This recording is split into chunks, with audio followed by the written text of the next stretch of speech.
बलवंत चौधरी एक बहुत अमीर साहूकार होता है और उदय नाम के एक गरीब आदमी ने बलवंत से पैसे लिए होते हैं और उसके पैसे वक्त पर ना चुकाने के कारण अब बलवंत अपने आदमियों के साथ उसके घर पहुंच जाता है। अरे ओ उदय, जल्दी से मेरे पैसे निकाल, वो भी दुगने ब्याज के साथ। साहब, बस एक बार मुझे एक आखिरी मौका दीजिए। मेरी पत्नी का अचानक से एक्सीडेंट हो गया था, जिसके बाद आपको देने के सारे पैसे मैंने इसके इलाज में इस्तेमाल कर दिए। वो सब मैं कुछ नहीं जानता, मुझे मेरे पैसे अभी चाहिए। माफ कीजिएगा साहब, लेकिन बिट्टी के बाबूजी सच कह रहे हैं। उन्होंने आपको देने के लिए सारे पैसे इकट्ठा किए थे, लेकिन अचानक से मेरा एक्सीडेंट हो गया और सारे पैसे उसमें ही चले गए। हाँ, तो मैं क्या करूं? मुझे उस सब से कोई लेना देना नहीं है। मैंने तुम दोनों को पहले भी 1 महीने की मोहलत दे दी थी, लेकिन फिर एक बार मैं वापस वही गलती नहीं दोहराऊंगा। पर साहब, मेरे पास आपको देने के लिए अभी कुछ भी नहीं है।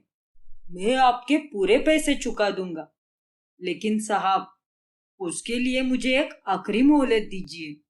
तभी बलवंत की नजर पास में खेल रही उदय की बेटी बिट्टी पर जाती है। देख उदय, मैं तुझे मोहलत देने से रहा और तेरे पास अभी पैसे भी नहीं है, तो तू एक काम कर, मुझे अपनी ये बेटी दे दे। मैं इसे अपने साथ लेकर जाता हूँ और तेरे सारे पैसे भी माफ कर देता हूँ। फिर तो ठीक है ना?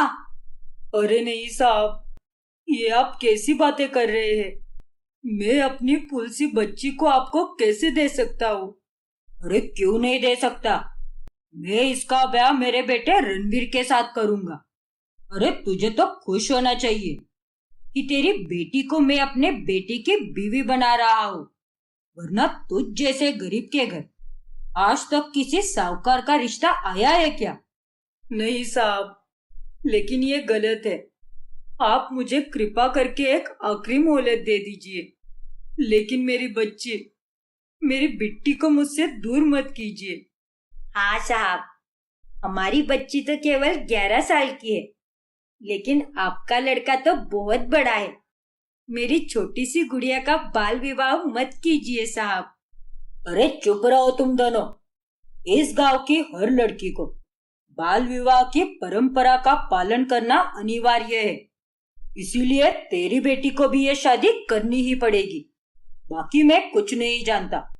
मैं तेरी बेटी को लेकर ही जाऊंगा, तैयार रखना इसे। नहीं साहब, ऐसा मत कीजिए साहब।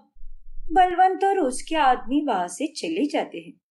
ये क्या हो गया भाग्यवान, अब हम क्या करेंगे? हमारी बिट्टी। बेचारे उदय और शारदा अब हालातों के सामने मजबूर और लाचार हो जाते हैं।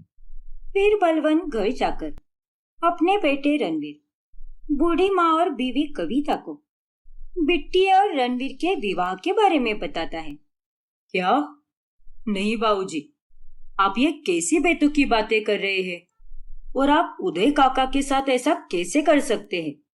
उनकी मजबूरी का फायदा मत उठाइए।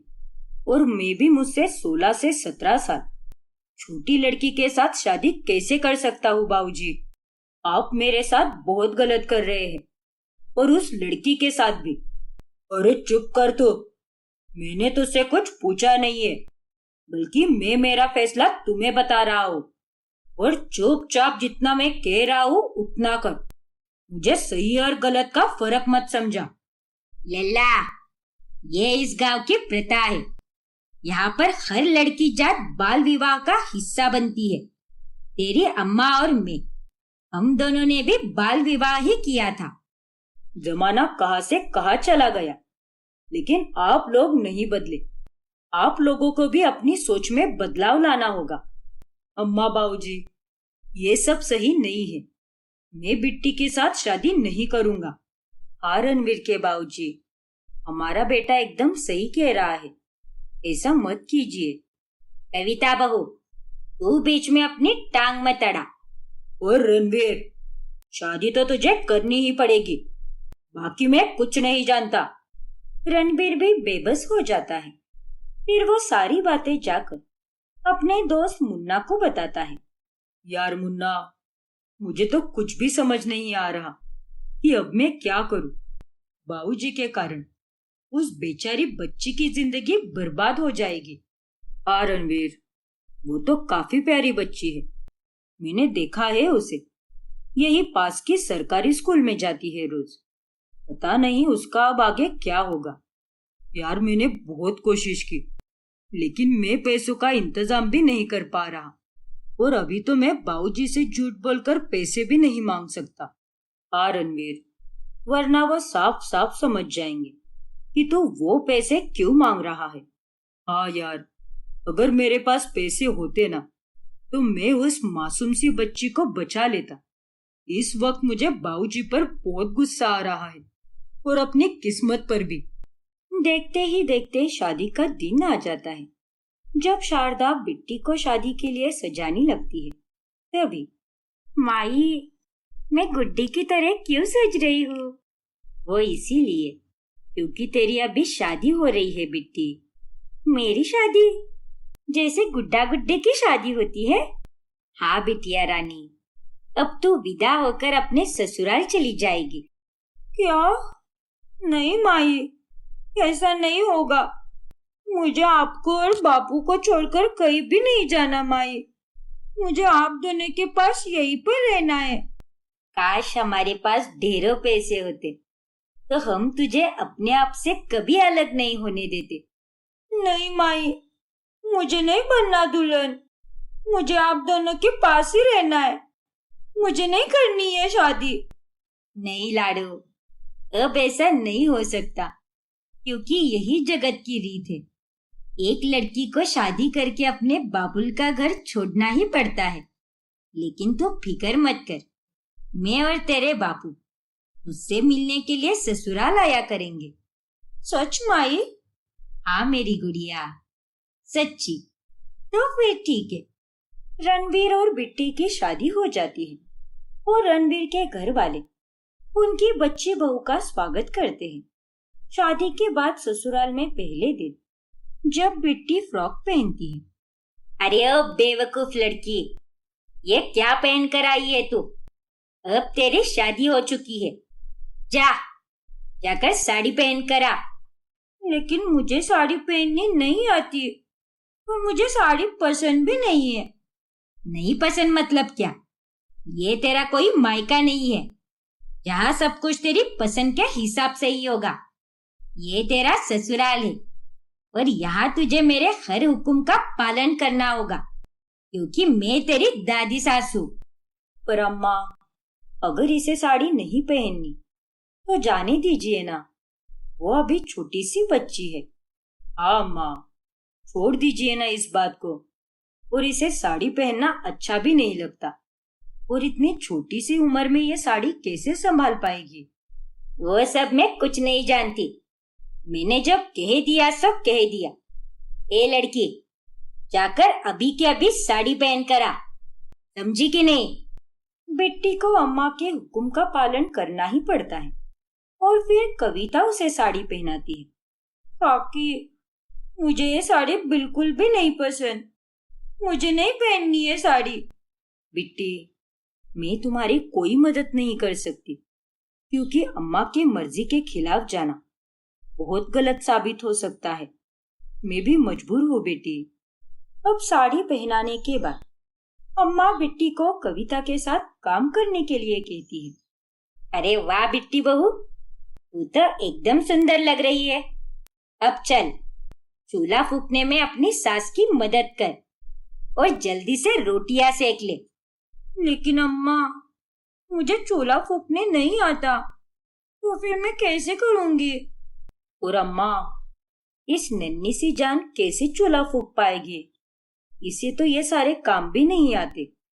अरे ओ कविता बहू, ये कोई नन्ही सी बच्ची नहीं है, इस घर की बहू है और इसे ये काम करना ही पड़ेगा। ये कोई आसमान से उतरी हुई परी नहीं है। इसे भी वही करना होगा जो हर लड़की करती आई है। पर इसे तो कुछ भी नहीं आता अम्मा। अरे क्या कुछ नहीं आता? इसके माँ बाप ने इसे कुछ सिखाया नहीं क्या? नहीं अम्मा, इसके माँ बाप तो इसे पढ़ाई करने भेजते थे और उन्होंने तो कभी ये सपने में भी सोचा नहीं होगा कि उनकी बेटी के साथ ये सब होगा। कविता बहू, इसकी तरफदारी करने की कोई जरूरत नहीं है। ए लड़की, आज घर में मेहमान आ रहे हैं तो तू अपनी सास के साथ मिलकर घर का सारा काम करेगी। और कविता बहू, अब से ये तेरी जिम्मेदारी है, इसे घर के सारे काम सिखा दे। ठीक है अम्मा, आप निश्चिंत रहिए, मैं बिट्टी को धीरे धीरे काम सिखा दूंगी और आज का खाना भी बन जाएगा। फिर ठीक है। इतना कहकर अम्मा वहां से चली जाती है। जिसके बाद, बिट्टी बता, आज पहले मैं तुम्हें क्या सिखाऊं? नहीं काकी, मुझे कोई काम नहीं सीखना है। ये सब काम मुझे नहीं पसंद।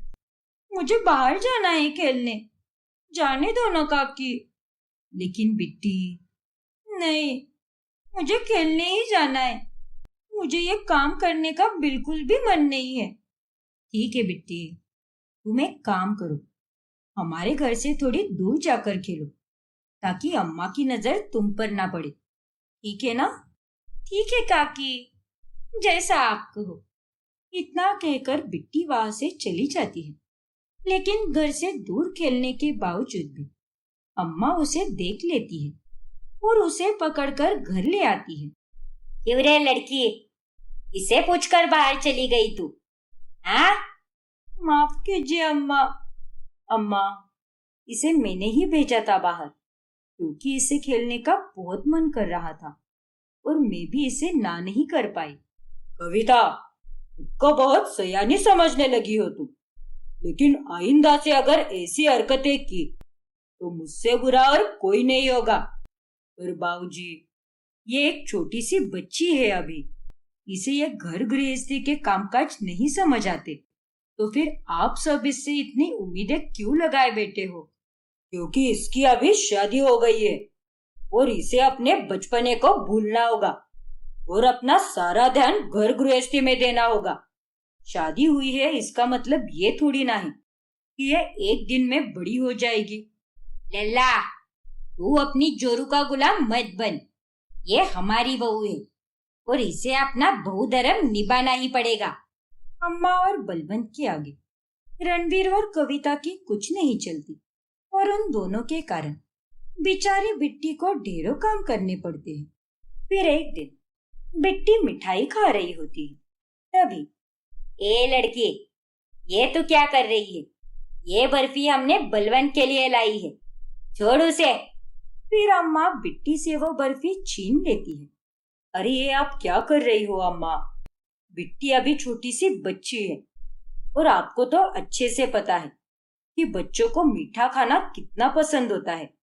अरे लेकिन इसे कुछ लाज शर्म है कि नहीं?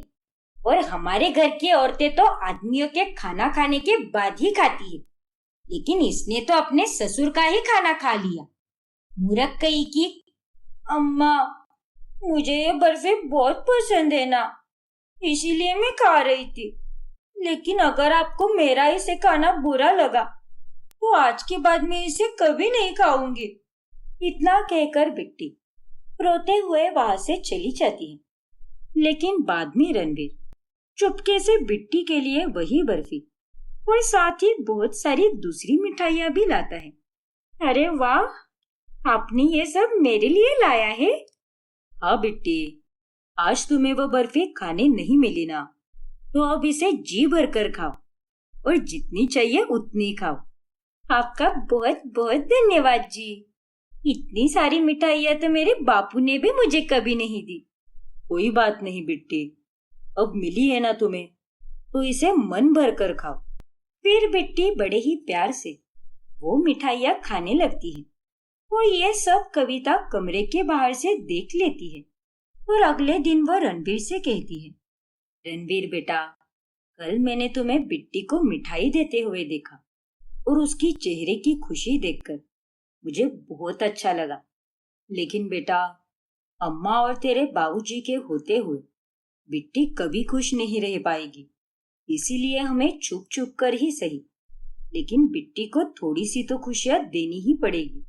हाँ माँ, ये बात तो मैं अच्छे से जानता हूँ, लेकिन मुझे तो बस एक ही बात का गिला है कि उसे इतनी छोटी सी उम्र में अपने माई और बापू से अलग होना पड़ा और साथ ही अपनी पढ़ाई भी छोड़नी पड़ी, और ये दो चीजें हम उसे कभी नहीं दे पाएंगे। हाँ रणवीर, लेकिन हम भी क्या कर सकते हैं बेटा, हमारे हाथ भी बंधे हुए हैं। हाँ माँ, बाबूजी और अम्मा बहुत बुरे हैं, वो हमारे साथ बहुत गलत कर रहे हैं। फिर एक दिन, अरे कविता बहू, बिट्टी कहाँ पर है? बुला उसे और कहे कि अपने ससुर के पैरों की मालिश कर। जल्दी बुला उसे। अरे अब हमारी शक्ल क्या देख रही हो? जल्दी से बुला कर लाओ उसे, हमारे पैर बहुत दर्द कर रहे हैं। जी, अभी बुला कर लाती हूँ। फिर कविता बिट्टी को बुलाने उसके कमरे में जाती है, लेकिन तभी वहां पर बिट्टी होती ही नहीं।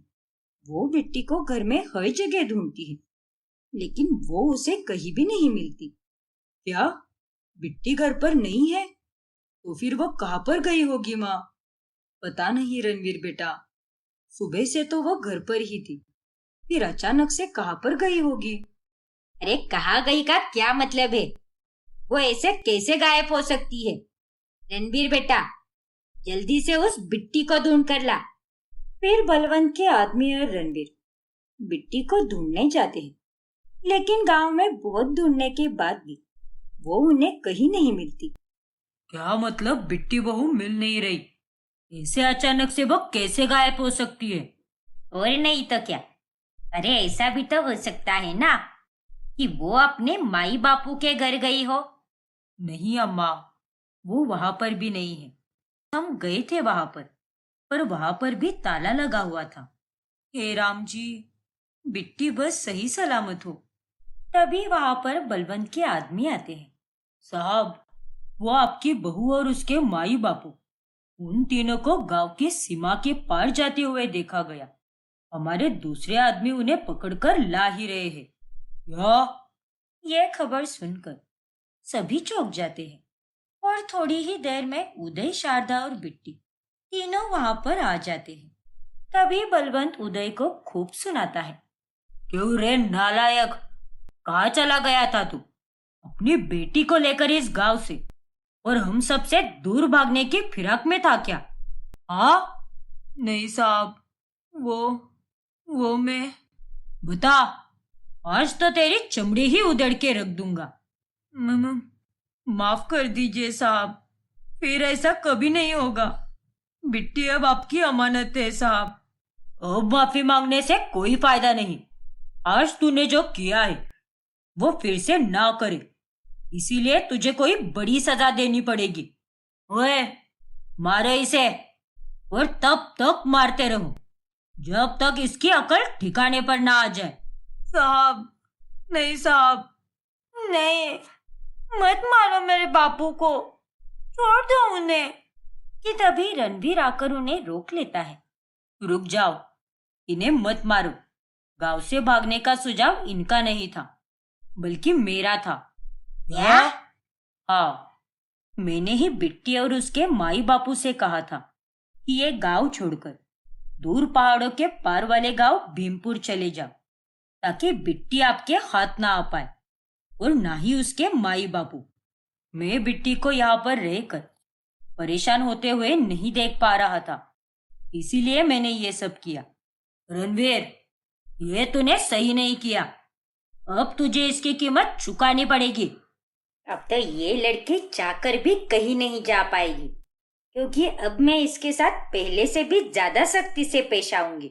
बहुत पर निकल आए हैं ना तुम दोनों के, जो अपनी मन की कर रहे हो, और वो भी हम बड़ों की नाक के नीचे। फिर बलवंत रणवीर को खूब मारता है और उदय और शारदा को अब दूसरे गांव में भेज दिया जाता है, जिस कारण बिट्टी अब और दुखी हो जाती है। फिर रात में, मुझे माफ कर दीजिए, मेरे कारण आपको काका ने कितना मारा।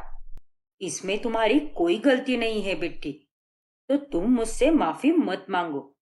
ठीक है जी, लेकिन काका ने मेरे माई और बापू को मुझसे अब बहुत दूर भेज दिया, तो अब मैं उनसे कभी मिल भी नहीं पाऊंगी। अरे क्यों नहीं मिल पाओगी? मैं हूं ना। मैं तुम्हें तुम्हारे माई बापू के पास लेकर जाया करूंगा। जब जब तुम्हें उनकी याद आए तुम मुझे बता देना, ठीक है ना? ठीक है जी, मैं आपको बता दूंगी। वैसे बिट्टी, मुझे तुम जी जी कहकर मत बोलो, बल्कि तुम तो मुझे सखा कहकर पुकारो। हम दोनों का रिश्ता दुनिया के लिए पति पत्नी का है, लेकिन आपस में तो हम दोनों अच्छे दोस्त हैं ना।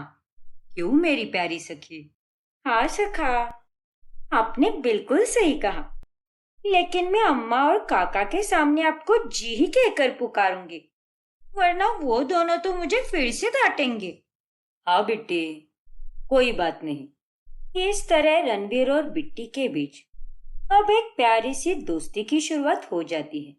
फिर एक दिन जब वट पूर्णिमा का त्योहार आता है, तभी अम्मा बिट्टी को व्रत रखने के लिए कहती है। क्या?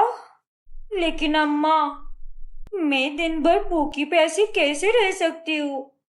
रहना पड़ेगा, क्योंकि ये व्रत एक वैवाहिक जीवन के लिए और हर सुहागन के लिए बहुत मायने रखता है। इसीलिए हर सुहागन की तरह तुम भी अपने सुहाग के लिए निर्जला उपवास करोगी। कविता बहू, इसे भी इसकी पूजा की सामग्री दे दो। और हाँ, इसके साथ बैठकर तुम दोनों सावित्री और सत्यवान की कथा का पाठ पढ़ो। ठीक है अम्मा। लेकिन अम्मा, मुझे तो अभी से भूख और प्यास लगी है और मैं इस समय नाश्ता करती हूँ। मेरे पेट में तो चूहे कबड्डी खेल रहे हैं। खाने दो ना अम्मा, या फिर कम से कम पानी तो पीने दो।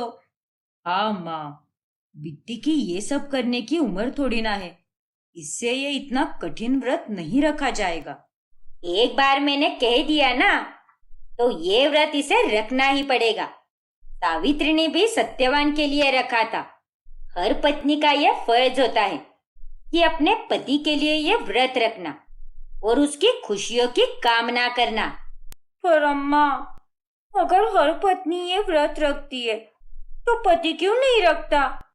मेरी माई हमेशा वटवृक्ष की परिक्रमा करती है, लेकिन आज तक मैंने कभी किसी आदमी को वृक्ष की परिक्रमा करते हुए देखा ही नहीं। ऐसा क्यों अम्मा? हर त्याग एक औरत को ही क्यों करना पड़ता है? हाँ माँ, बिट्टी बिल्कुल सही कह रही है। अरे चुप बैठ लड़की, और तू भी लल्ला, हमेशा इसकी हाँ में हाँ मत मिलाया कर। इसे ये व्रत रखना होगा मतलब रखना होगा, बात खत्म। अब बेचारी बिट्टी को ना चाहते हुए भी वट सावित्री का व्रत रखना ही पड़ता है। लेकिन 3 घंटों के बाद अचानक से उसे बहुत भूख लगती है और उसे काफी कमजोरी भी आती है। तभी रणवीर चुपके से उसके लिए कुछ खाने को लेकर आता है। ये बिट्टी को बहुत पसंद है और इसे खाकर तो उसकी सारी कमजोरी मिट जाएगी। अरे लल्ला, तू कहाँ से आ रहा है और ये हाथ में क्या छुपा रहा है? दिखा मुझे। कुछ भी तो नहीं अम्मा, वो तो। फिर अम्मा रणवीर के हाथ से वो छीन लेती है। अरे ये तो वही पदार्थ है जो उस बिट्टी को बहुत पसंद है। इसका मतलब तू छुपके से उसे खाना खिला रहा था, हैं? अरे नहीं अम्मा, ऐसी कोई बात नहीं है। ये तो मैंने अपने लिए लाया है और मैं ही इसे खाने वाला हूँ। मुझे तो तुझ पर रत्ती भर का भी भरोसा नहीं रहा। अब तो मैं उस बिट्टी पर दिन भर नजर रखूंगी। मैं भी देखती हूँ कि कैसे वो कुछ खाती पीती है। अरे अम्मा, ऐसा मत कीजिए उसके साथ। अभी तक आधा दिन भी नहीं बीता है और वो इतने कमजोर पड़ गई है। हाँ, वो मेरी बीवी है, लेकिन आप उसकी उम्र के बारे में भी तो सोचिए ना। आखिर आप इतनी कठोर क्यों हो रही हो? लगता है एक बार कही गई बात तेरे समझ में नहीं आती लल्ला। इससे पहले कि मैं अपनी कठोरता और बढ़ाऊं, तू चुप होकर चला जा यहाँ से। हम दोनों पोता बहू और दादी सास के बीच में मत आ। रणवीर बेचारा बिट्टी को खाना दे ही नहीं पाता और दिन भर व्रत रखने के कारण बिट्टी बेहोश हो जाती है। फिर वैद्य जी आकर उसे दवाई देकर जाते हैं। अम्मा बाबूजी, देखा ना, आप लोगों की जिद के कारण बिट्टी को कितना कुछ सहना पड़ रहा है। कभी व्रत रखने के लिए कहते हो तो कभी ढेर सारा काम देते हो इसे। मुझे तो कुछ समझ में नहीं आता कि आप दोनों इतने बुरे कैसे हो सकते हो। अगर बिट्टी आपकी बेटी होती तो उसके साथ भी आप दोनों ऐसे ही पेश आते क्या, वो भी इतनी छोटी सी उम्र में। शांत हो जा रणवीर बेटा, बहुत जबान चलने लगी है इसकी। लगता है तुझे उस दिन की मार कम पड़ गई। और नहीं तो क्या, अपनी हद में रह लल्ला, वरना अगर मैं और बलवंत अपनी हद भूल गए तो बुरे से भी बुरा हाल हो जाएगा। समझ गया ना तू? वो इस घर की बहू है और हम उससे वही सब करा रहे हैं जो एक बहू से कराना चाहिए। रणवीर की बातें कोई नहीं सुनता और वो रात भर जागकर बिट्टी की देखभाल करता है। फिर बिट्टी 2 दिन बाद ठीक हो जाती है। ऐसे ही एक दिन जब वो खिड़की के बाहर बच्चों को स्कूल जाते हुए देखती है, तभी वो बहुत उदास होती है।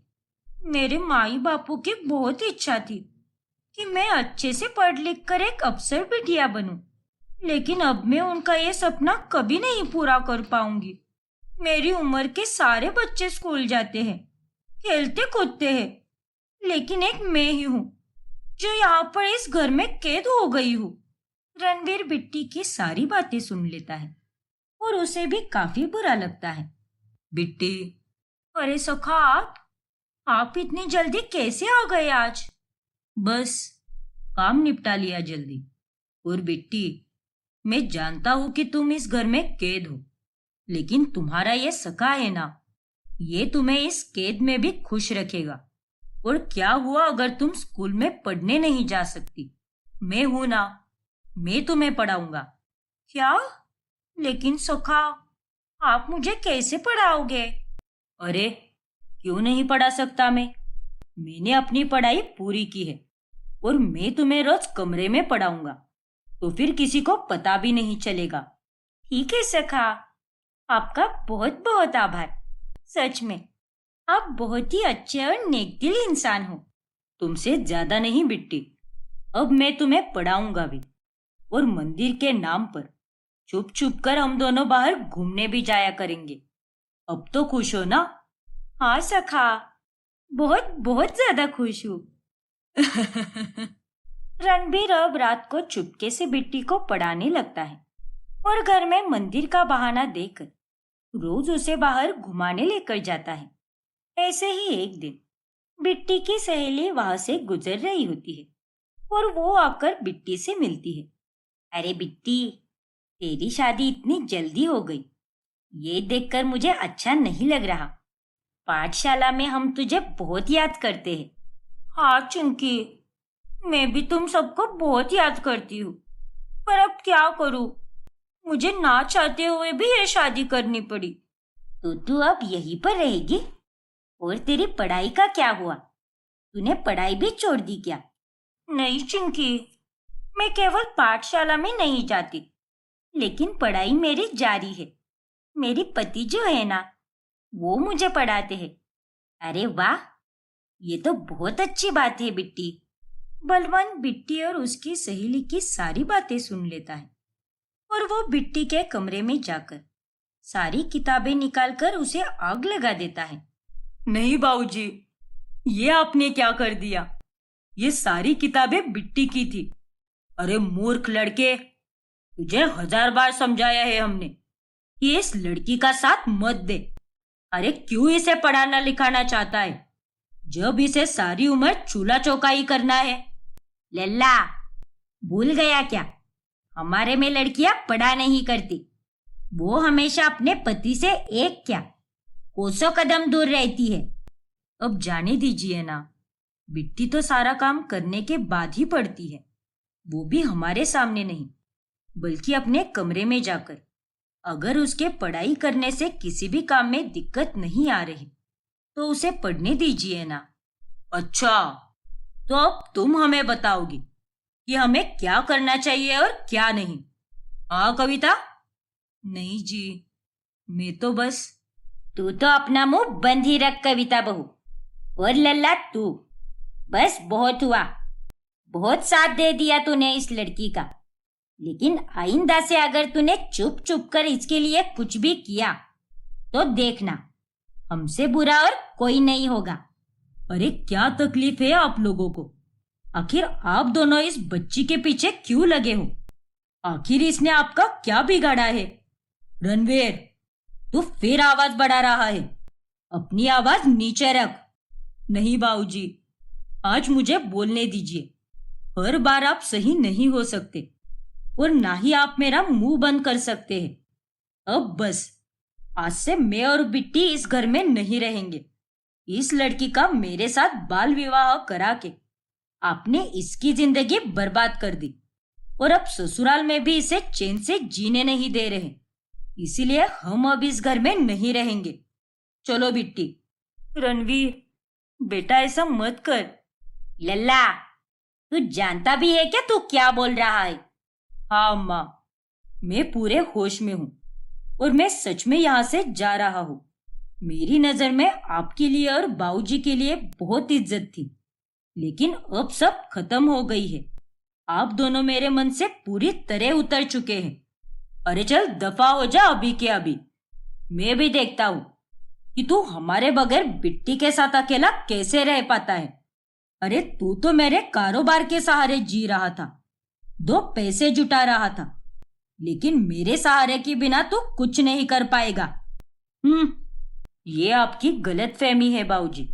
अब तक मैं चुप रहा, लेकिन चुप रहने पर आप और अम्मा कुछ ज्यादा ही करने लगे हो और अब पानी मेरे सर के ऊपर जा रहा है।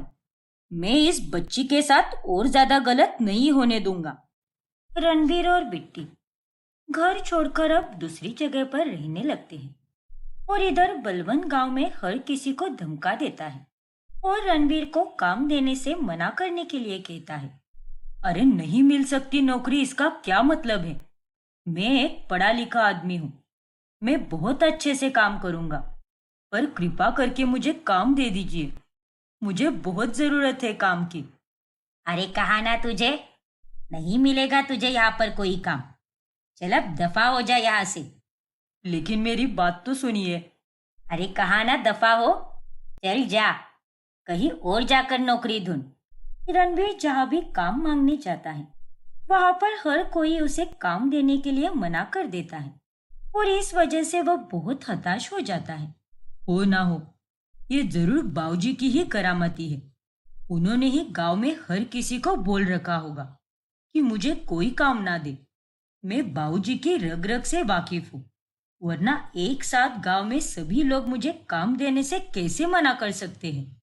रणवीर, तू चिंता मत कर मेरे भाई। मैं जिस मिल में काम करता हूँ वहां के मालिक मुझे बहुत मानते हैं और वो तुझे काम देने के लिए तैयार है। मैंने उनसे बात भी कर ली है। क्या सच में मुन्ना? हाँ रणवीर, तेरा बहुत बहुत शुक्रिया मुन्ना। रणवीर अब मिल जाकर अच्छे खासे पैसे कमाने लगता है और वो बिट्टी को फिर से स्कूल भी भेजने लगता है। बिट्टी, ये विमला काकी है, मुन्ना भैया की माँ। अब तुम स्कूल से सीधे इनके पास ही आना और फिर जब मैं और मुन्ना शाम को मिल से घर लौटेंगे तब मैं और तुम साथ में घर जाएंगे, ठीक है ना? ठीक है सखा। आओ ना बिट्टी, तुम पोहे खाओगी क्या? वो भी सेव के साथ, एकदम भोपाली स्वाद वाले बनाए हैं। अरे वाह विमला काकी, मैं जरूर खाऊंगी। पोहे सुनकर तो मेरे मुंह में पानी ही आ गया। ठीक है बिटिया, आजा। अब रणवीर बिट्टी को हर प्रकार की आजादी और खुशी देता है। जब वो भीमपुर में उसके माई बापू के पास ले जाता है तभी वो उनसे मिलकर बहुत खुश होती है। बिट्टी, मेरी बच्ची, माई। अच्छा हुआ जो तू आ गई बिट्टी। तुझे पता है आज मैंने तेरे पसंद के सारे पकवान बनाए हैं और हाँ, मैंने तेरे लिए एक कपड़ा भी सिला है। चल तुझे अभी दिखाती हूँ मैं। हाँ माई, चलो मैं अभी आती हूँ बापू। हाँ लाडो, फिर शारदा बिट्टी को कपड़ा दिखाने के लिए लेकर जाती है। धन्यवाद जमाई साहब, आप इतने अच्छे से हमारे बिट्टी का ख्याल रख रहे हैं। आप सच में एक बहुत अच्छे पति हो। धन्यवाद मत कीजिए उदय काका। और काका, अब आप बिट्टी को अपने साथ रख सकते हैं, क्योंकि बिट्टी आपके पास खुश रहेगी। नहीं जमाई साहब, बिट्टी को देखकर यह साफ साफ पता चल रहा है कि वो अपने सखा के पास रहकर कितनी खुश है। और हमारे यहाँ पर लड़की का एक बार ब्याह हो जाए तो वो फिर अपने मायके लौटकर नहीं आ सकती। दुनिया हमें चैन से जीने नहीं देगी बेटा, और खासकर तुम्हारे बाबूजी। इसीलिए मैं कह रहा हूँ कि बिट्टी की सही तरह से हिफाजत तुम ही कर सकते हो। हाँ काका, ये बात तो आपने बिल्कुल सही कही। अगर बिट्टी आपके पास आ गई तो बाबूजी फिर से आप तीनों को तकलीफ देंगे, लेकिन मेरे पास होते हुए ऐसा कुछ भी नहीं होगा। बिट्टी और रणवीर की खुशहाल जिंदगी को देखकर बलवंत और अम्मा को बहुत जलन होती है। वही एक दिन कविता बिट्टी और रणवीर को मिलने के लिए चुपके से चली जाती है। आज तो मैं इतने दिनों बाद अपने बेटे और बहू से मिलूंगी। लेकिन बलवंत का आदमी कविता को देख लेता है और वो ये बात बलवंत और अम्मा को बता देता है, जिसके बाद बलवंत कविता को बीच रास्ते से पकड़कर घर पर लेकर आता है और अम्मा कविता को बहुत मारती है। क्यों रे कविता, बहुत चस्का लगा है ना तुझे वहां पर जाने का। वो दोनों इस घर से चले गए हैं और तू उन्हीं से मिलने जाती है। तो फिर मैं क्या करूं अम्मा, मैं एक माँ हूँ और वो दोनों मेरे बच्चे हैं। मुझे उन दोनों की चिंता हो रही थी। खबरदार कविता, जो आइंदा से उनके यहाँ पर जाने का तो क्या, उनके बारे में सोचा भी तो मैं तुम्हारा वो हाल करूंगा जो तुमने कभी सपने में भी सोचा नहीं होगा। जलन और गुस्से में बलवंत अपने आदमियों से कहकर बिट्टी के घर को जला देता है, जिसके बाद वो दोनों अपने घर को जलता हुआ देखकर काफी हैरान और दुखी हो जाते हैं। सखा, ये क्या हो गया हमारे घर को? इसे किसने जलाया होगा? पता नहीं बिट्टी, ये कैसे हो सकता है? हमारा घर। रणवीर अब बुरी तरह टूट जाता है, लेकिन मुन्ना उसे और बिट्टी को अपने घर पर लेकर आता है। अपने आप को संभालो रणवीर बेटा, जो होना था हो गया, उसमें तुम कुछ नहीं कर सकते। लेकिन ऐसा कैसा हो सकता है? अचानक से तुम्हारे घर को आग कैसे लग गई? पता नहीं मुन्ना, लेकिन ये सब बाबूजी का ही काम होगा।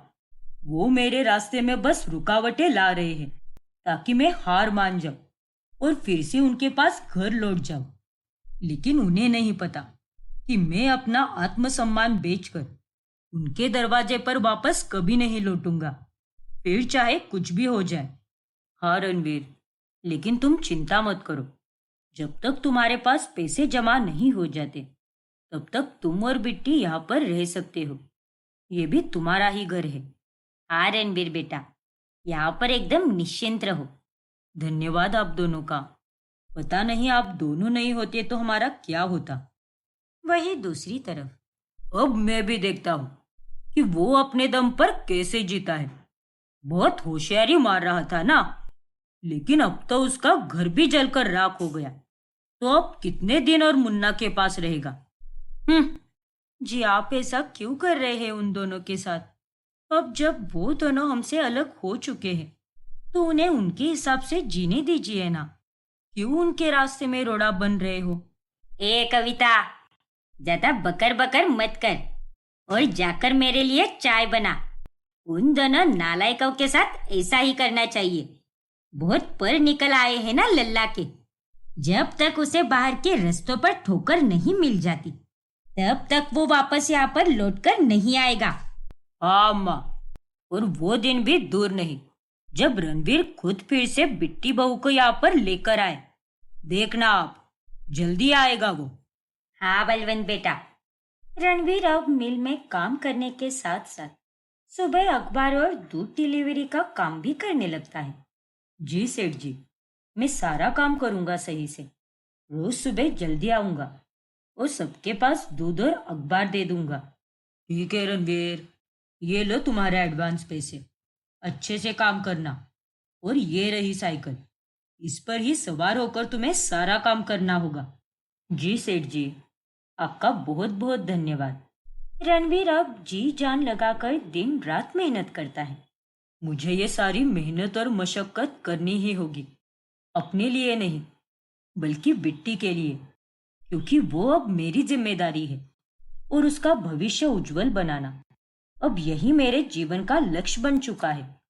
ऐसे ही एक रोज जब बलवंत अपने दो दोस्तों के साथ बैठा होता है, तभी अरे बलवंत, तेरा बेटा तो गांव में गरीबों की तरह घर घर जाकर दूध और अखबार बांटता फिरता है, और तो और मिल में भी काम पर जाता है। अरे अपने बेटे और बहू को वापस बुला ले, क्योंकि उसने तो पूरे गांव में तेरी इज्जत की धज्जियां उड़ाकर रख दी है। उन दोनों की बातें सुनकर बलवंत को अब रणवीर पर और भी ज्यादा गुस्सा आता है। कितने दिन बीत गए, लेकिन इस लड़के की अकड़ अभी तक नहीं गई। हाँ बलवंत, अभी तक तो उसे लौट कर आना चाहिए था। मेरा बेटा बहादुर है, कमजोर नहीं। और देखना, वो अब कभी वापस लौट कर नहीं आएगा। और आपका बेटा आपसे दूर केवल आपके कुकर्मों के कारण ही हुआ है। अगर आप और अम्मा अच्छे और साफ दिल से बिट्टी के साथ पेश आते तो ये नौबत ही नहीं आती। इतना कहकर कविता रसोई में चली जाती है। यूं ही महीने बीत जाते हैं, लेकिन रणवीर अपनी हिम्मत नहीं हारता और वो पैसे जुटाकर अब अपने नए घर में रहने जाता है और साथ ही अपनी एक राशन की दुकान भी खोल लेता है।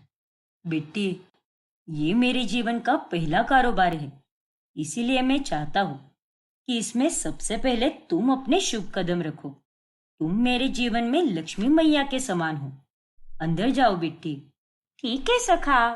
फिर बिट्टी दुकान में कदम रखती है और इस तरह अब रणवीर अपने इस छोटे से कारोबार से खूब पैसे कमाने लगता है और चंद ही दिनों में उसकी दुकान गांव भर में प्रसिद्ध हो जाती है। क्या रणवीर ने अपनी दुकान खोल ली? हाँ अम्मा, मैंने उसके रास्ते में कितने कांटे बिछाए, लेकिन वो फिर भी आगे निकल गया। तो फिर आप भी अपनी जिंदगी में आगे निकल जाइए रणवीर के बाबूजी। आखिर कब तक यूं गुस्से की आग में जलते रहोगे? अरे चुप करो तुम। अपने बेटे की तरक्की देखकर तुम्हें तो बहुत खुशी हो रही होगी। क्यों, सही कहा ना मैंने? हाँ, हो रही है मुझे खुशी। और क्यों नहीं होगी? आखिर मेरे बेटे ने अपने बलबूते पर अपनी दुकान खोली है। मैं उसके साथ नहीं हूँ, उसके पास भी नहीं हूँ, लेकिन मेरा आशीर्वाद उसके और बिट्टी के साथ हमेशा रहा है और वो दोनों ऐसे ही जीवन में खूब आगे जाएंगे। देखना आप दोनों। कविता की ये बातें सुनकर अम्मा और बलवंत को और ज्यादा गुस्सा आता है, लेकिन अब उनके हाथों में कुछ नहीं बचा होता। बिट्टी भी अब थोड़ी बड़ी हो जाती है और उसकी और रणवीर की दोस्ती भी पक्की हो जाती है। सखा, ये लीजिए, खाना खाइए। ये खाना मैंने आपके लिए बनाया है। काकी ने बताया था कि आपको खीर पूरी बहुत पसंद है। अरे वाह बिट्टी, ये खाना तुमने बनाया है? हाँ सखा, अब मैं छोटी बच्ची थोड़ी ना हूँ। मुझे विमला काकी सब सिखा देती है और ये भी मुझे उन्होंने ही सिखाया है। चक्कर बताओ ना, कैसा बना है? बहुत ही स्वादिष्ट बना है बिट्टी। ऐसी स्वादिष्ट और लाजवाब खीर मैंने अपनी जिंदगी में कभी नहीं खाई। अरे तुम्हारे हाथों की खीर तो माँ के भी हाथ से ज्यादा स्वादिष्ट है। अच्छा, तो फिर और खाइए ना। अरे बस बिट्टी, एक ही दिन में पेटूरम बनाने का इरादा है क्या? अरे नहीं सखा, क्या अभी? ऐसे ही एक दिन अचानक से अम्मा को हार्ट अटैक आता है और उनकी उसी में मौत हो जाती है। और जब ये खबर रणवीर तक पहुंचती है, वो फौरन भागा भागा अपने घर पहुंचता है। अम्मा, अम्मा ये क्या हो गया आपको? अम्मा अपनी आंखें खोलो ना, देखो ना, आपसे मिलने आपका लल्ला आया है। हम सबको छोड़कर आप ऐसे कैसे जा सकती हो? अम्मा, निकल जा यहाँ से। तेरे ये मगरमच्छ के आंसुओं की यहाँ पर कोई जगह नहीं है। और तेरी यहाँ पर कोई जरूरत भी नहीं है। या आप क्या बोल रहे हैं बाबूजी? सही बोल रहा हूं मैं। अगर तुझे अपनी अम्मा से इतना ही प्यार और लगाव होता तो तू उन्हें छोड़कर कभी नहीं जाता। चल निकल जा यहाँ से और दोबारा यहाँ पर लौटकर कभी मत आना। ये आप कैसी बातें कर रहे हैं जी? कम से कम इस दुख भरे समय में तो अपना गुस्सा भूल जाइए। लेकिन बलवंत किसी की एक नहीं सुनता और वो रणबीर को अम्मा को आखिरी बार ठीक से देखने भी नहीं देता और उसे धक्के मारकर वहां से निकाल देता है। लेकिन इस कठिन परिस्थिति में बिट्टी रणबीर को सांत्वना देती है और वो उसकी हिम्मत बढ़ाती है। बस कीजिए सखा, अम्मा कहीं पर नहीं गई है। मेरी माँ ही कहती है कि जब कोई हमें इस दुनिया से छोड़कर जाता है तो वो बस गायब हो जाता है, लेकिन वो जाने के बाद भी हमारे पास और हमारे साथ ही रहता है। हाँ बिट्टी, हिम्मत रखिए सखा और ऐसे उदास मत रहिए। दिन गुजरते जाते हैं और अब बिट्टी की फाइनल एग्जाम की बारी आती है। लेकिन उस दिन स्कूल के लिए निकलने में देरी हो जाती है, इसीलिए वो भागने लगती है। भाग बिट्टी, जल्दी भाग, आज तो तुझे कैसे भी करके पहुंचना ही होगा। लेकिन भागते भागते अचानक से उसका पैर एक बड़े से पत्थर से टकराता है और वो गिर जाती है। नहीं, मेरा हाथ, लगता है मेरे हाथ की हड्डी टूट गई है। अरे नहीं, अब मैं क्या करूंगी? अब मैं अपनी फाइनल एग्जाम कैसे दे पाऊंगी? अगर ये पेपर मैंने नहीं दिया तो मेरा पूरा साल खराब हो जाएगा। गिरने के कारण बिट्टी के पांव पर चोट लगती है और उसके हाथ पर बुरी तरह मुक्का मार लग जाता है। फिर वो भागते भागते रणवीर की दुकान पर जाती है। हे भगवान, ये तुम्हें क्या हो गया बिट्टी? सखा, वो ना। फिर बिट्टी रणवीर को सारी बातें बताती है। क्या? तुम्हारी एग्जाम शुरू होने में अब केवल 15 मिनट ही बचे हैं और तुम्हारी स्कूल तो बहुत दूर है। हाँ सखा, लेकिन मैं हार नहीं मानूंगी। मुझे एग्जाम देनी ही है। मुन्ना भैया के पास गाड़ी है ना, हम उनकी गाड़ी पर स्कूल जाते हैं। और आप मेरे राइटर बनना। पिछली बार जब ज्योति का हाथ फ्रैक्चर हो गया था तभी उसके भैया उसके राइटर बने थे और उन्होंने ही उसकी एग्जाम दी थी। बहुत खूब बिट्टी, तुम्हारे इस हिम्मत और जज्बे को देखकर मुझे बहुत अच्छा लगता है।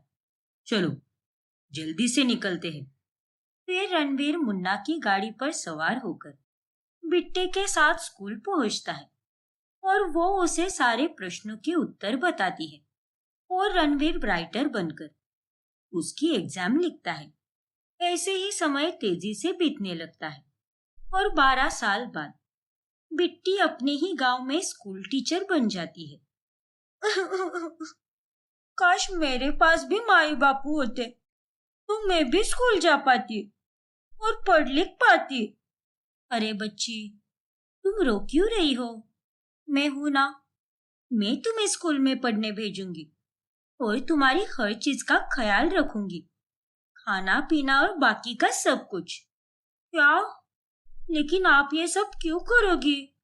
आप तो मेरे कोई नहीं लगती।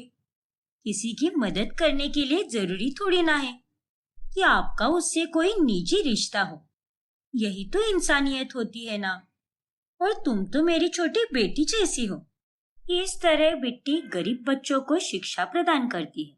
ना सिर्फ शिक्षा, बल्कि वो गांव में हर गरीब की हर प्रकार से मदद करके एक सोशल वर्कर यानी सामाजिक कार्यकर्ता की भूमिका भी निभाने लगती है। वही रणबीर ने अब राशन की दुकान से गांव में 4 बड़े बड़े मॉल खोल दिए होते हैं। बिट्टी, तुम्हें पता है मुझे अभी तक जीवन में सबसे ज्यादा प्रेरणा किससे मिली है? किससे सखा? तुमसे बिट्टी। क्या? हाँ बिट्टी, तुमने जिस तरह से अपने जीवन में बड़ी बड़ी चीजों को हासिल किया है, तुम्हारी मेहनत, तुम्हारी लगन और तुम्हारी ईमानदारी को देखकर मैं भी एक अच्छा और काबिल इंसान बना हूँ। जितना तुम सबके लिए करती हो उतना तो कोई भी नहीं करता किसी के लिए। तुम्हें पता है सखा, मैं तो बस यही चाहती हूँ कि इस गांव का हर गरीब रात को अगर सोए तो वो चैन की नींद सो पाए, उसके जीवन में कोई परेशानी ना हो, और साथ ही इस गांव की हर औरत अपने बलबूते पर खड़ी हो पाए और किसी मर्द के पांव की जूती ना बन पाए और समाज की बेड़ियों में बंद ना जाए। सच में बिट्टी, तुम्हारी इस सोच को मेरा सलाम है। ऐसे ही समाज में बदलाव लाती रहो। I am proud of you. Thank you सखा।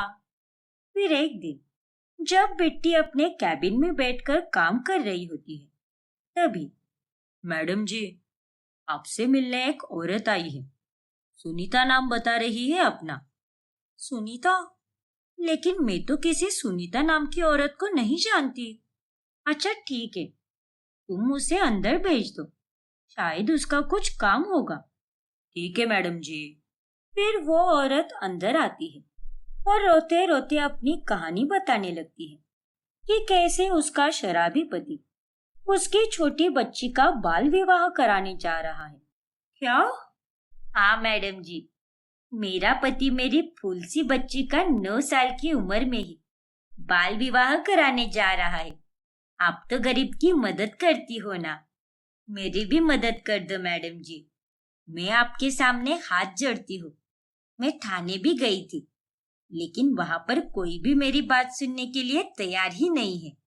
आप चिंता मत कीजिए सुनीता जी, मैं आपकी बेटी का बाल विवाह बिल्कुल भी नहीं होने दूंगी, फिर चाहे कुछ भी हो जाए।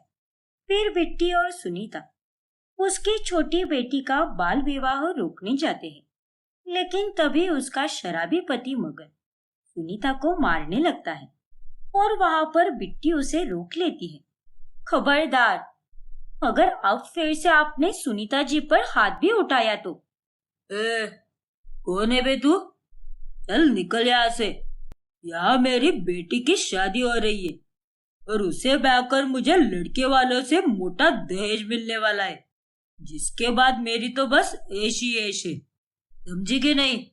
चल निकल अब।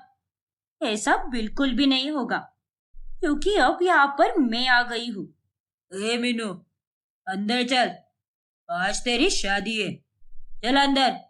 मीनू कहीं नहीं जाएगी, और अगर कोई जाएगा तो वो तू है मगन, और पता है कहाँ पर? जेल में। क्या? फिर बिट्टी पुलिस को बुलाती है और वो लोग मगन को गिरफ्तार कर लेते हैं। ये तूने अच्छा नहीं किया सुनीता। देखना तू एक दिन इसके लिए बहुत पछताएगी।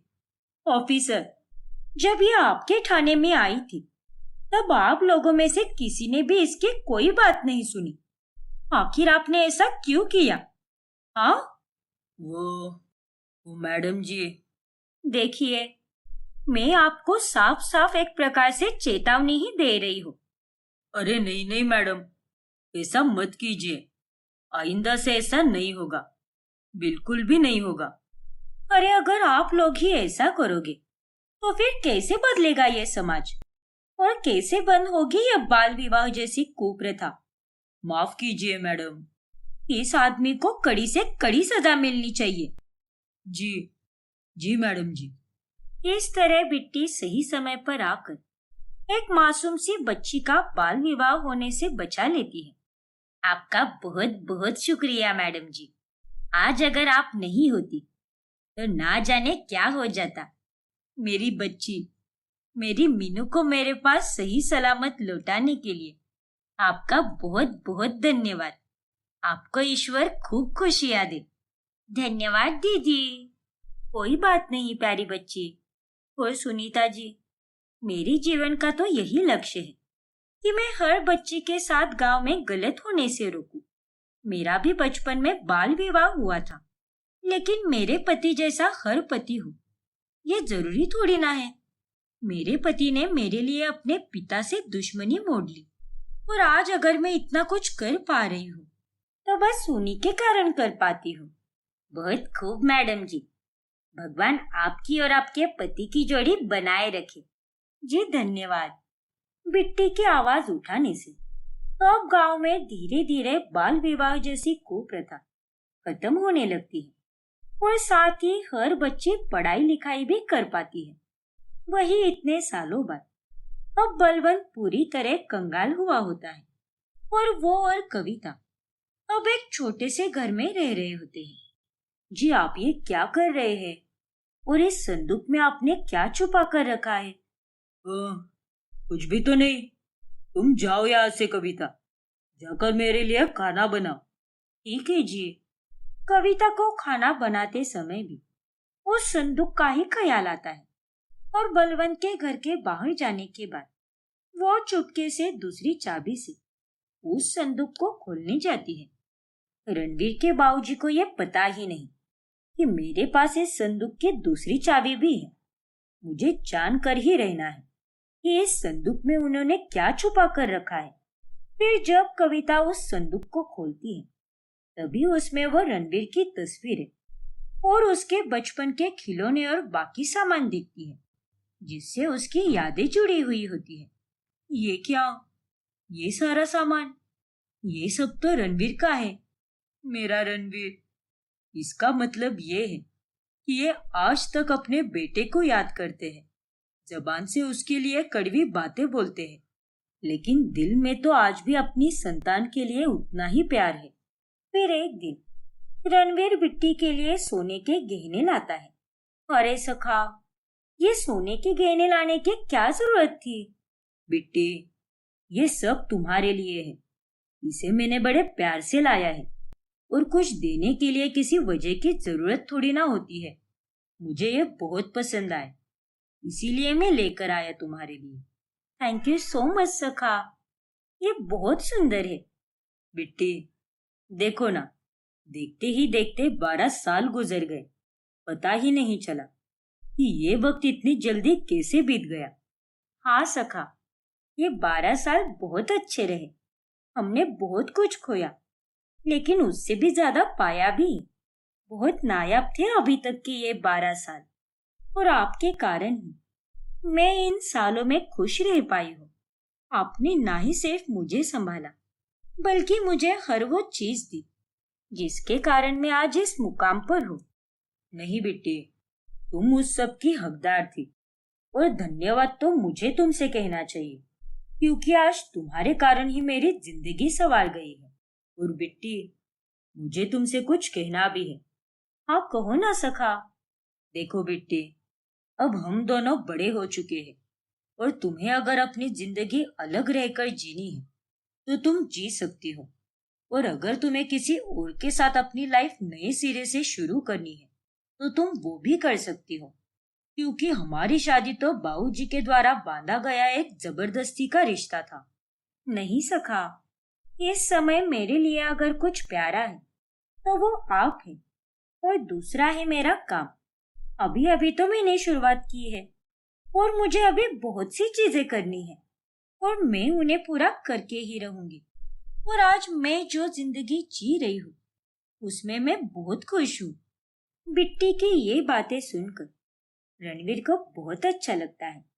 फिर एक दिन कविता अचानक से इतने सालों बाद रणवीर और बिट्टी के पास आती है और उन्हें बलवंत की तबीयत के बारे में बताती है।